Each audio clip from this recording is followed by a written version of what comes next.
Hello, बच्चों. Let's read this question. So this question says, state true and false. True and false states करना है. When a carpet is beaten with a stick, dust particles come out of the carpet due to the inertia of the direction. Alright, चलिए इस question को start करते हैं.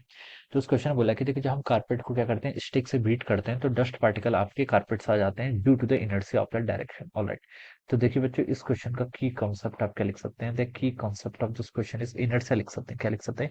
Inertia. Inertia होता है क्या? देखिए इनर्शिया होता है, देखिए किसी बॉडी की property, inability of a body, ठीक है, due to which it opposes the change in its motion. ये क्या करते हैं, आपकी अपनी स्टेट को अपो चेंज करने, अपने स्टेट में चेंज होने को अपोज करते हैं. ठीक है, this property is called inertia. अगर कोई बॉडी रेस्ट पर है तो रेस्ट पर ही रहना चाहती है, और कोई बॉडी अगर आपकी मूव कर रही है तो वो ऑलवेज मूव ही करना चाहती है. इसे हम लॉ ऑफ इनर्शिया भी बोलते हैं.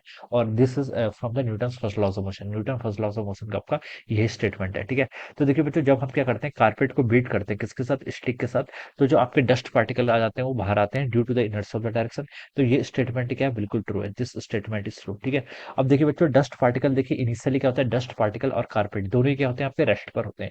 लेकिन जब हम कारपेट को बीट करते हैं with the help of the stick, ठीक है, तो जो डस्ट पार्टिकल होते हैं, डस्ट पार्टिकल का क्या इनर्शिया होगा, डस्ट पार्टिकल चाहते हैं वो इनिशियली जैसे वो कारपेट के साथ रेस्ट पर थे वैसे ही क्या है, रेस्ट पर है. लेकिन कारपेट को अगर हम बीट करते हैं तो कारपेट क्या करने लग जाता है, आपका मूव करने लग जाता है. ठीक है, और कारपेट अगर आपका मूव करने लग जाता है और डस्ट पार्टिकल आपके क्या रहते हैं, रेस्ट पे रहते हैं, जिसके कारण जो डस्ट पार्टिकल होते हैं वो क्या रहते हैं, आपके कारपेट से बाहर आ जाते हैं. ठीक है, हम बोल सकते हैं कि beating the carpet with the sticks, उसके कारण क्या होता है, कारपेट तो आपका मूव करता है लेकिन जो डस्ट पार्टिकल होते हैं वो क्या रहते हैं, आपके रिमेन्स एट रेस्ट रहते हैं due to the inertia of the rest. किसके कारण, due to the inertia of the rest. ठीक है, ये आप लिख सकते हैं. ठीक है, due to the inertia of the rest.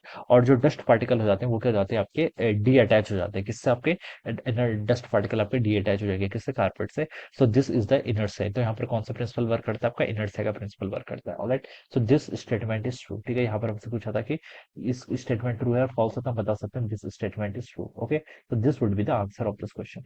So and it can be understood by using the Newton's first laws of motion. Okay, so I hope you all understood this concept. All the best and thank you so much.